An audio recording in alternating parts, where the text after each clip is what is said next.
Hey everyone, welcome back to Age and Education channel. Today we shall continue with the chapter Agriculture. So where did we leave yesterday? We have left it near irrigation, right? We were about to start this topic, but we thought we will continue it in the next class. So what is irrigation? Irrigation means supplying water to the plant. Why does a plant need water? You all know, right? Like how the human body has so much of water, in the same manner plant 90% of the plant has water in it. So water is so essential for the plant. So because of that, what happens? For the germination of the seeds, it needs the water, right? For the germination of the seeds, water is required, and apart from that, to protect itself, right, to protect itself from the frost and air currents, the plant requires the water. And apart from that, what else? See, plant also requires minerals and nutrients, right? Minerals and nutrients. And how will this and minerals and nutrients reach the plant to all the parts? It will reach from the roots, right? So the roots, the water, the minerals and nutrients will get absorbed in the water, and that water is carried on through the roots to the all parts of the plant, right? So for minerals and nutrients absorption also water is required. So overall, if there is no water, the plant cannot survive, right? And how much water a plant requires depends upon each plant. Some plants require so much of water. See, for rice requires so much of water, right? But wheat doesn't require so much of water. So it all depends. Like from plant to plant, the needs of water differ, and the farmers will be better equipped with that sort of knowledge. Okay. So what are the sources of irrigation? You all know, right? What are the sources? Wells, tube wells, ponds, what else? Lakes, rivers, dams, etc. Right? So, how important is water to the plant? You have come to know with all these points, right? So, 90% of the plant is made up of water, and for the germination of the seeds it needs water. To protect itself from frost and air currents, it needs water. To provide the plant with minerals and nutrients, that is even the farmer will add some fertilizers, manure, that will have some minerals, right? All these, for everything to be absorbed, you need water. How much ever manure and fertilizers you put and you won't put water, then there is no way that the minerals of it reach the plant and it will be able to survive, right? So water is so very important. All right. So this is about the irrigation, and apart from that, we can say that there are some traditional methods and modern methods of irrigation. What are the traditional methods? You all could have seen at some time or the other that in the villages they use this pulley system, right? The pulley system, and also some other methods like chain pump system, dhekli, rahat is also called as liver system. Okay, all these are the examples of the traditional system. Okay, pulley system, rahat, dhekli.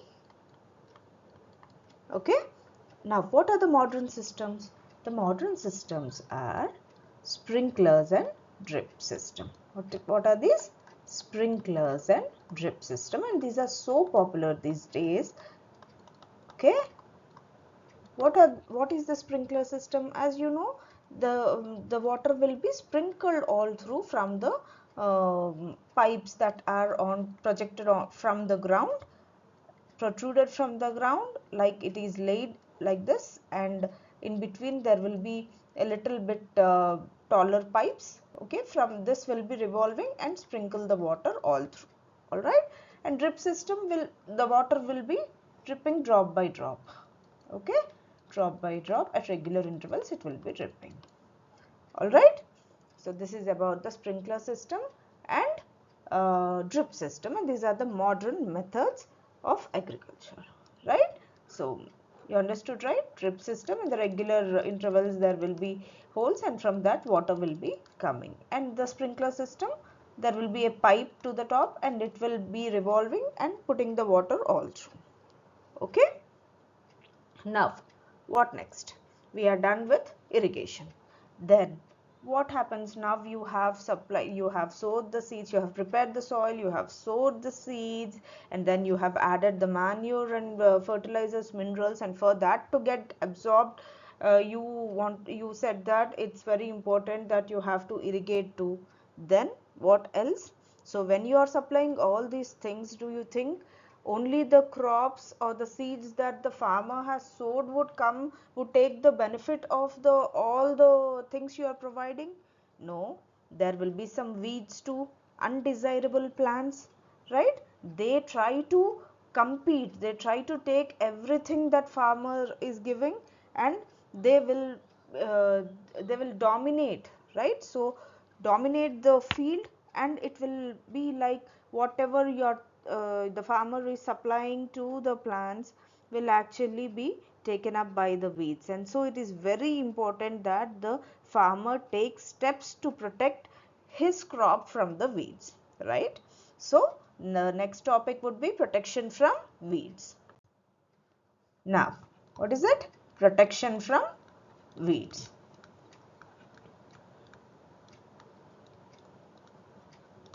Alright, so what are weeds? As I have mentioned, these are undesirable plants, right? So you might think that, okay, alright, let them grow, that's fine. No, see, if first thing is that the farmer is growing his plants or crop for some benefits, right? Like if he puts on rice seeds, it means that he wants to sell this rice in the market and he will get the money. But how about these undesirable plants? No one will buy these undesirable plants. Then how come the farmer will put all the efforts even to grow this undesirable plant, right? So if he uses, suppose if he uses this bucket of water, right? This bucket of water should be used only by the rice crop. But if this is shared even by the undesirable plant, then the resources, the number of resources the farmer has to put will increase, right, naturally, and that he doesn't want. So he'll have to take off these undesirable plants in order to avoid competition for, what is it? To avoid competition for water, nutrients, what else? Water, nutrients, space and light, right? As we have mentioned earlier, even the sowing of the seeds will be done at the optimal distance so that the seeds will get adequate sunlight, water, space, nutrients, etc., right? But if these undesirable plants come and grow nearby like this, then what happens? These undesirable plants starts taking all the things that all the water, nutrients and everything from the actual plant or actual crop that the farmer is growing, right? So in order to avoid all these, farmers will either cut them, right? So what do? They cut it, uproot. They uproot it from the soil or they cut it near the ground. Okay, from near the ground itself they will cut it, cutting closer to the ground.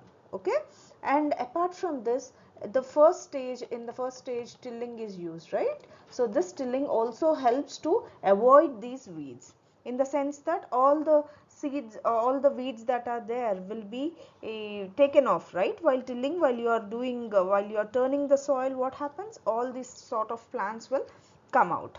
Okay, so tilling also helps to protect the actual crop from the weeds, and also uprooting and cutting it close to the ground are also used by the farmers, and also some chemicals called as weedicides. What are those? Weedicides are also used. Okay, these are sprayed onto the plant. Okay, it is diluted in the water and sprayed by the farmer onto the weeds. Okay, so what happens, this is done by the farmer, right? But these are, as I have mentioned, chemicals, and obviously they will be dangerous, right? So as they are harmful, the farmer has to take adequate care. He has to wrap something some cloth around his nose, and then use this, spray this weedicide onto the weeds. Okay, all right.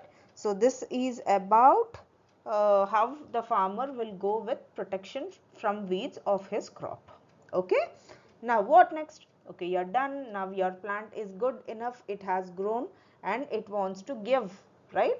Whatever efforts the farmer has put, the result time has come, right? Now he has to separate the seeds or anything that he wants from the crop, and he has to take it into the market, right? Only then he will get the benefits, right?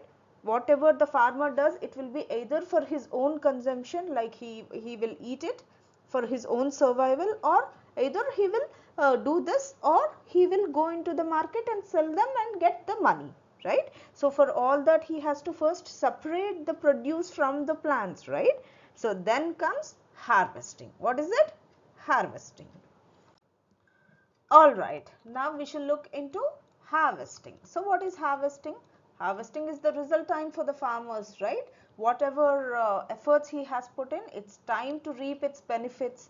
So it's a result time, celebration time for the farmer, and that is the very reason there are many festivals too around this harvest time, right? So what is the meaning of harvesting? What is this process? In this process, the crops are pulled out, right? Crops are pulled out or cut close to the ground, or cut close to ground. So how will this be done? If it is in a small scale, then the farmer usually prefers to do it manually using what? Sickle, right? So sickle is an instrument that will help the farmer to manually do the process of harvesting, right? So but if it is if it is in very large scale, then he can't do it with the sickle, right? So then what will be used? There will be a machine called as harvester. What is it? Harvester. This machine will be used by the farmer to harvest, right? All right. Now is it done? Is it all done? No, right? He still have to separate the grain, right? Separate grain from chaff. Separate grain from chaff.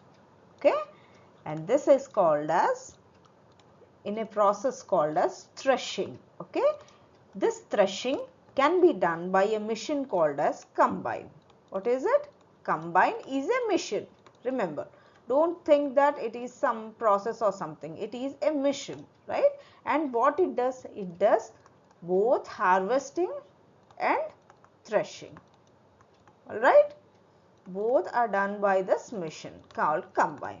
Okay, but in the small scale, the farmers in a process called as winnowing does this separation of grain from the chaff. All right, so this is about the harvesting. So what comes next? Just think. Okay, he has done with this harvesting. Then comes, where should he put the produce? Whatever produce he has made, that needs to be stored properly, right? See, just take any fruit or something and try to store it for 2 or 3 days. How difficult it will be to protect it from all the insects that surrounds it, right? So in the same manner, just think, so much of produce he made, the farmer made, and if there are no proper facilities to store it, then his all efforts would be in vain. It will be lost, right? So for that reason, you will have to also learn about how to store the produce, right? So the next thing that we are going to deal with is storage. All right, next comes storage, right? So what he have to do for this, like from what he have to protect the produce from? First thing is moisture. It is very important that he should protect his produce from moisture, else the microorganisms will spoil the entire produce, right? Microorganisms in the presence of moisture will spoil the entire produce. And after that, he has to protect his produce from insects, rats, right? Like these are so important. You may think that what is this? This is just simple. No, in a large scale, it is like a make or break deal, right? It will make the entire produce to go in vain if not properly stored, right?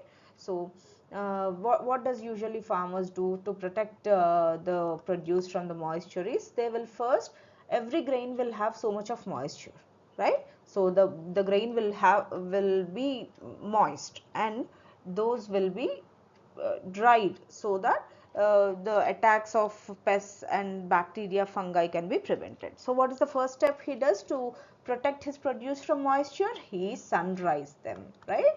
Dries the produce in sun so that the moisture will go off and he can be assured that any pests, bacteria and fungi won't attack the produce, right? Now, and with this insects, rats and microorganisms, he has some mechanisms to protect the produce from these insects and rats too, right? Now, how about the storage? How will he store all this? He will either store in jute bags, right? Or metal bins, and in the large scale in silos or granaries, right? So by doing this, by using all this, he can protect the produce from insects and rats, right? Metal bins, jute bags, the rat can easily get into the jute bag, but metal bins it can't, right? So he has some ways, like he would prefer one or the other way based upon the produce he has, right? But at home, how should we, if we get so much of rice, assume, how usually we store those away from all the pests and insects and all that? At home we usually use neem leaves, right? Neem leaves, like we've put neem leaves on in the rice bag and we can store it for a few months, right? And at the big scale, for some type of produce, even some chemical treatments will be used. All right, chemical treatments will also be used for this. Okay, so this is about the storage, and as I have mentioned, storage is also so important, right? We have to give a lot for this too. Okay, now we are done with this, right? We have to just look upon about animal husbandry too. We will do that in the next video. All right, now it's done. You just revise it. Okay, and if at all you feel like this video is helpful for you, consider subscribing to the channel and liking the video. All right, thank you. Bye.